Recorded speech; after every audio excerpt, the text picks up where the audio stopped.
And we're going to dismiss our children at this time. And we will look at a lot of children today.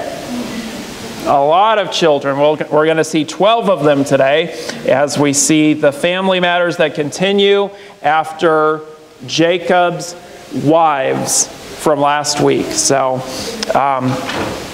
many of you have commented. You know, last week I said, hey, I know it's hot in here, but I'm wearing a wool suit, right? And so afterwards, a couple people came up and said, don't wear the wool suit next week. So they said, so I'm like, okay. But the interesting thing is, today it's freezing in here, number one. And we do have the swamp cooler hooked up, but we don't have it turned on. And number two, everyone has noticed my green shirt, but I've worn it before. It's just been hidden behind the suit. So anyway, Jacob and his many children. Now, probably some of you are looking at this passage and reading it and going, oh boy, I am sure glad that that family is not my family, right? And some of you men are probably looking at what Jacob's going through and says, oh boy, I sure am glad that there is just one wife for me. But as we go through and look at it, we're going to see that what happens is that this becomes part of the fulfillment of the promise that God gave to Abram way back in chapter 12. Remember, there were three parts to the promise that God gave to Abram. Do you remember what they were? The first part was land. This land will be yours. Not today, but it will be yours. The second part of the promise was descendants. Tons of them, right? Many, many, many, many, many sands on the sea, many stars in the sky. As many as you could imagine or count, these are going to be your descendants. And then the third part is that they will be a blessing to others. And so we've worked our way through Genesis. We've seen the promise of land, and now we are seeing that the descendants of Abraham will be coming. Now, there are already descendants. We already see that as Ishmael has children, as Abraham remarries and has other children, as Esau, as you'll see in other passages in Genesis, start to have children too. But Jacob, as the one who is carrying the promise, still doesn't have many descendants. Until he gets a little tricked by his uncle and winds up with two wives, as we saw last week. So, trying to take some lemons and turn them into lemonade, Jacob decides that if I now have two wives, let us have children. And that's basically what happens. Now, the interesting thing about this is that as it starts out, we see that Leah, who is the one who is unloved, is the one who starts having children first. Now, as we've looked at that word before, that word unloved or unhated does not mean hated completely. It just means that she receives less favor than Rachel. And so we know from last week that Rachel is the one who is favored.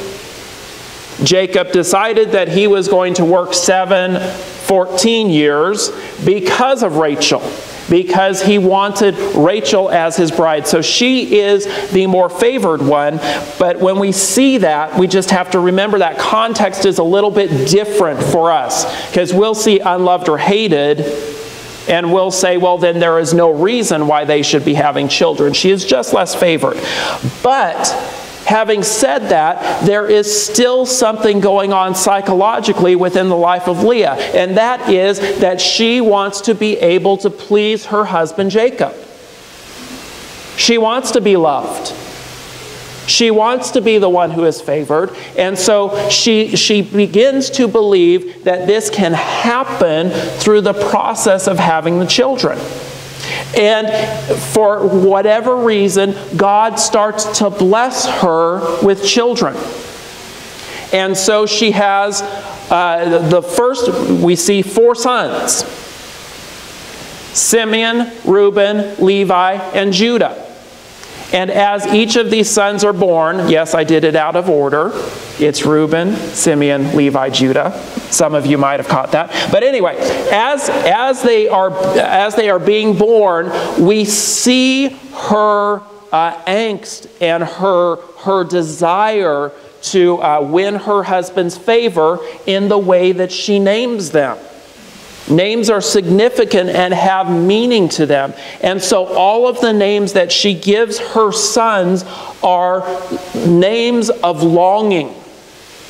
Names seeking the approval of her husband through the children that she is bearing. And so as each child is born and she names him, it's almost like a wish or a prayer.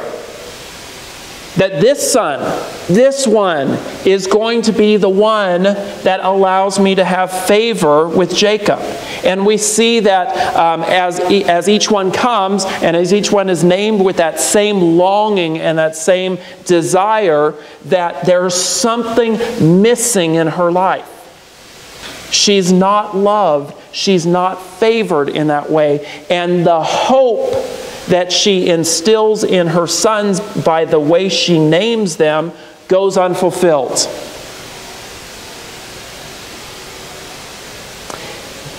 Rachel, meanwhile, is watching her sister have children. And Rachel has a common problem among the covenant women. That is barrenness. 3 generations now. First Sarah, then Rebekah, and now Rachel are barren. They're unable to have children because of just the way God is working out things. But we see that for Rachel, this is a big deal. It's a thing that she desires. She desires to be able to give her husband children. And there's probably some tension going on. Just imagine, Leah's probably with her brood of sons, and Rachel's without, and Rachel starts to wonder, will Jacob's favor fall from me and go to my sister Leah? So she goes to Jacob and confronts him and basically says, I need a baby now, which makes him angry.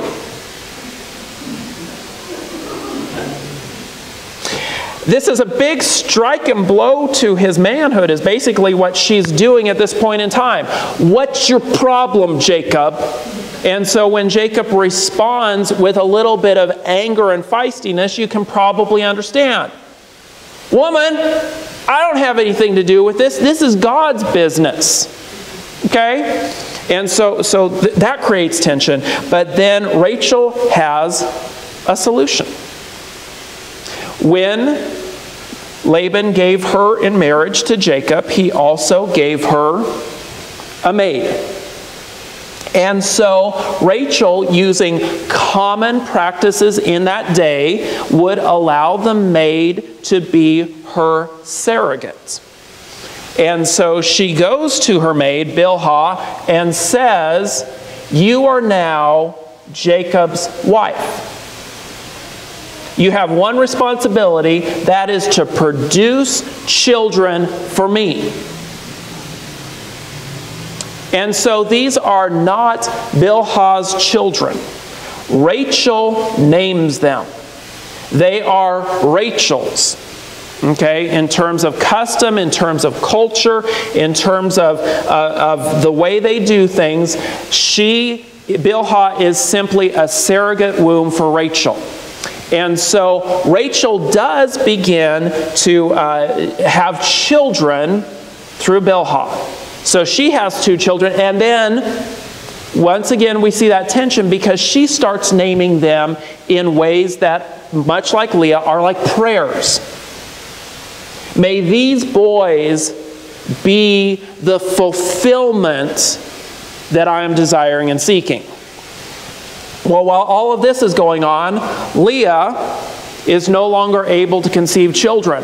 Her 4 sons aren't enough in that she is not favored. She is still not the loved one. But her dad Laban, when he tricked Jacob into marrying Leah, gave Leah a maid herself, Zilpah. And I guess Leah probably says, what's good for the goose is good for the gander. And she says, well, I'll give Zilpah, my maiden, to Joseph or to Jacob as a wife as well. And so the same process goes on, this surrogacy goes on, and Leah is naming the children, so the children are hers. Then, after all this is going on, now you're counting, right? We now have 8 children, 8 sons. Okay? Jacob now has 8 sons. Then apparently, for whatever reason, we don't know, there seems to be a season of barrenness.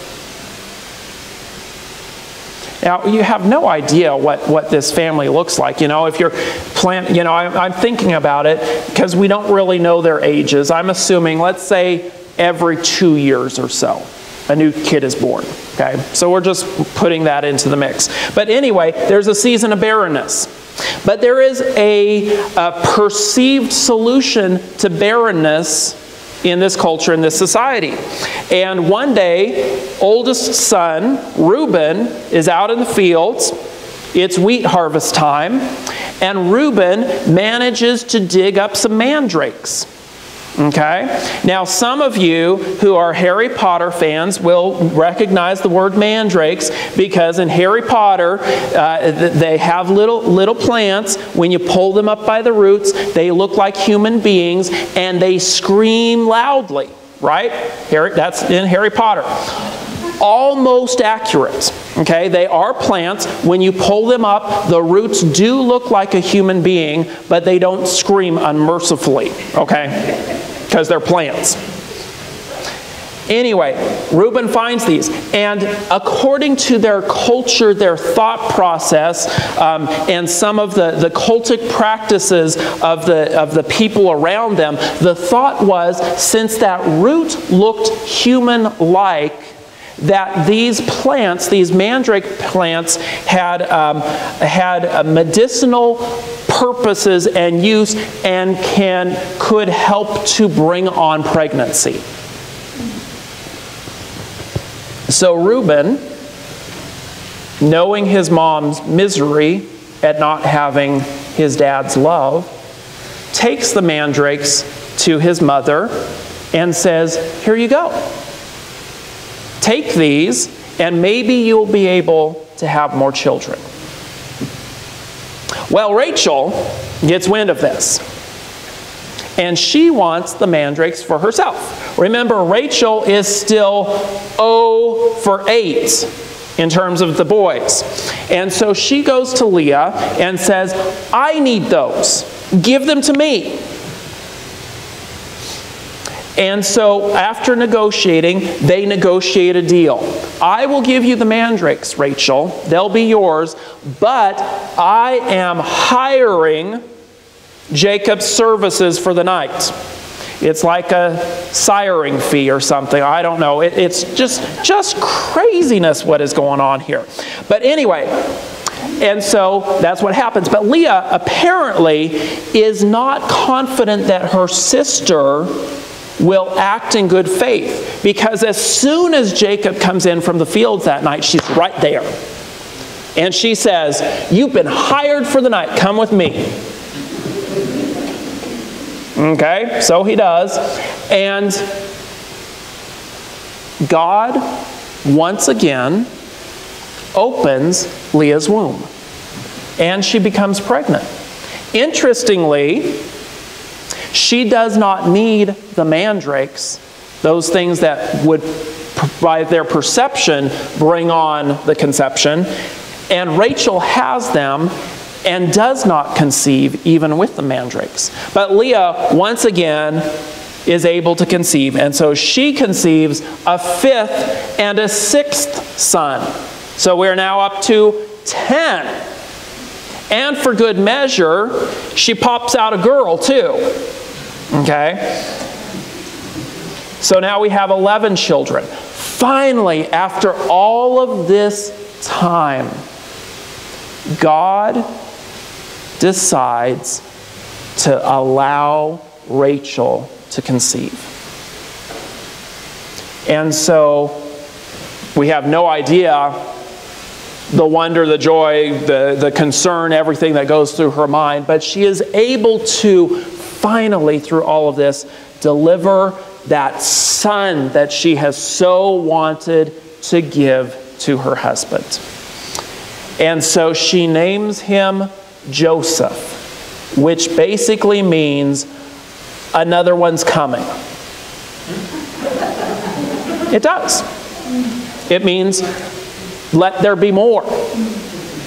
That's Joseph's name. Let there be a second one. So there's the hope and the promise that there will be more children. May the Lord add to me another son. Holy moly, you're probably thinking right now, what in the world application is going to come from that, right? Okay, it's not going to be a simple only marry one woman, although just for the record, probably wise. But what we see in here is a great tension, because what the covenant people of God are doing are completely trying to do things outside of God's favor. God is not brought into this topic. When Sarah was barren, God promised Abraham she would conceive. When Rebekah was barren, Isaac prayed for 20 years for Rebekah to be able to conceive. When Rachel is barren, nothing. Plotting, scheming, hiring a husband for the night, giving maids as wives. What we see in here is that the covenant people of God are not in any way involving God in any of their actions. There's only one mention of God. That's when Jacob is super angry and says, I can't help you, Rachel. This is God's business, not mine. And even at that point in time, he is not using the personal covenant name of the Lord that has been given to Abraham and Isaac. He's just saying, the God. He's not helping. You see, a lot of times we act just as Jacob and Leah and Rachel act. Completely divorced from God. Completely doing things on our own compulsions, under what we think is best at the moment.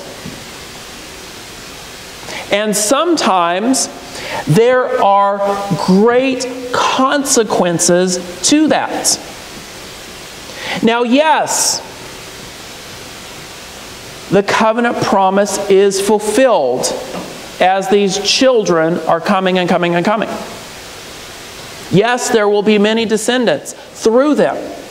We will see in Genesis, as we continue on, one generation later, when Joseph is in Egypt and Jacob sends his sons down to get food from Egypt, during all of that happens, that Jacob is eventually sent for, and Jacob and his children come down to Egypt 70 strong. And we know 400 years later, they will leave Egypt when the Pharaoh is chasing behind them, 2 million strong. Yes, God is at work bringing about the many descendants He has promised.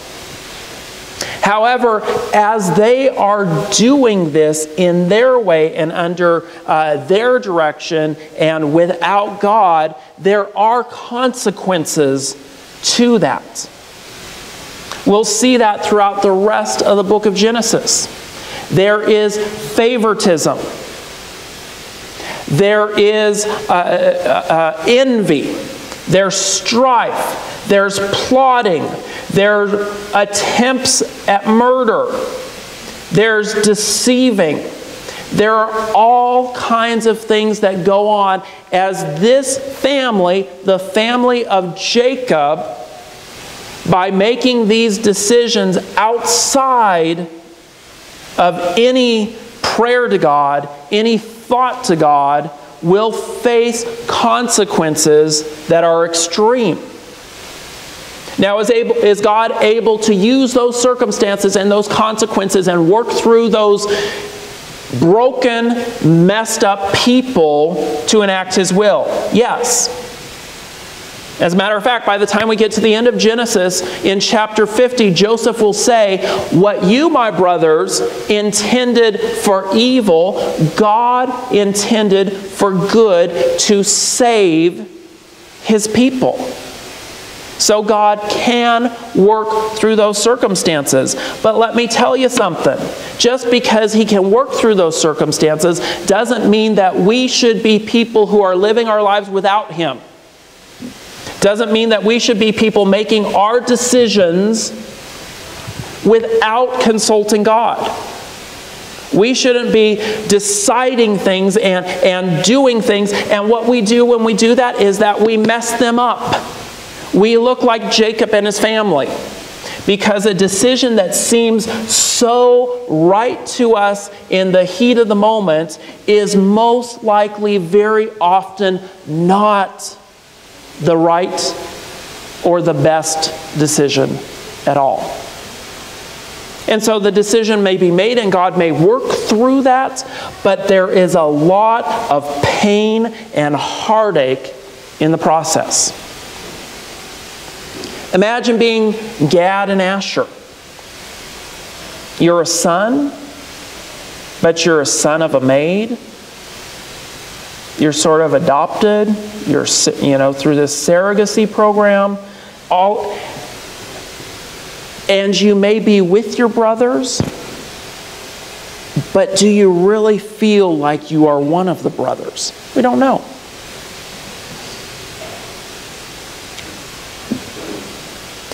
And here's the thing.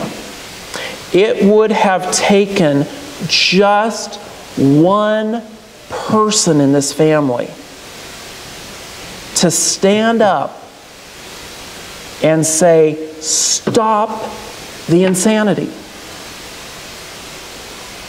Just one person. Zilpah and Bilhah, you can't really fault them. They're doing what they're directed and told to do. The sons at this stage don't really have much choice or decision in the matter. Although we'll see as we continue through Genesis that they come to an age of understanding and reasoning where they mess up on their own.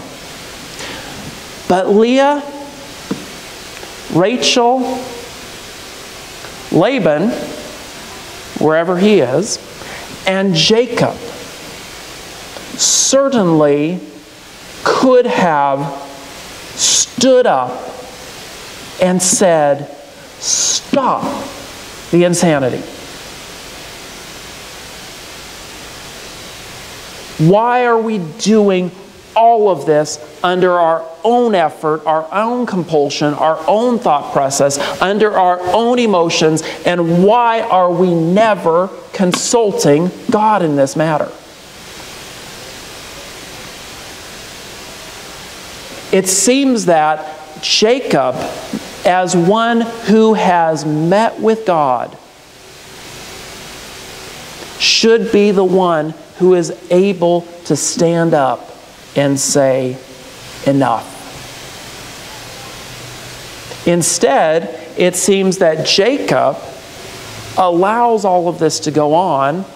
Jacob, in many respects, instigates it by showing favor to one and not to the other. And so this family grows in turmoil.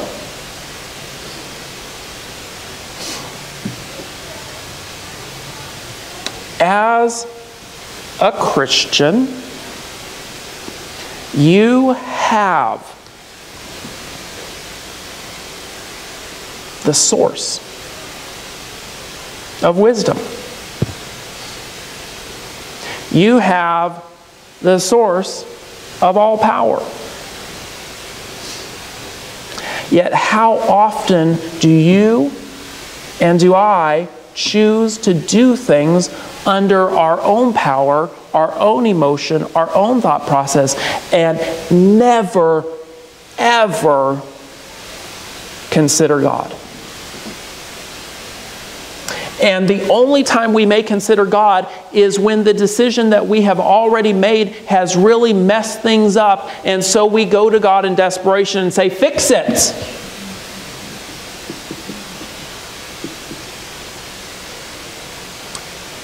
We are called Christians. Little Christs. Christ followers. We say that we give our lives to Him.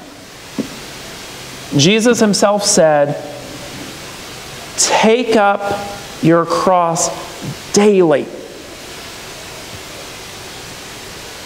Die to self and live in me.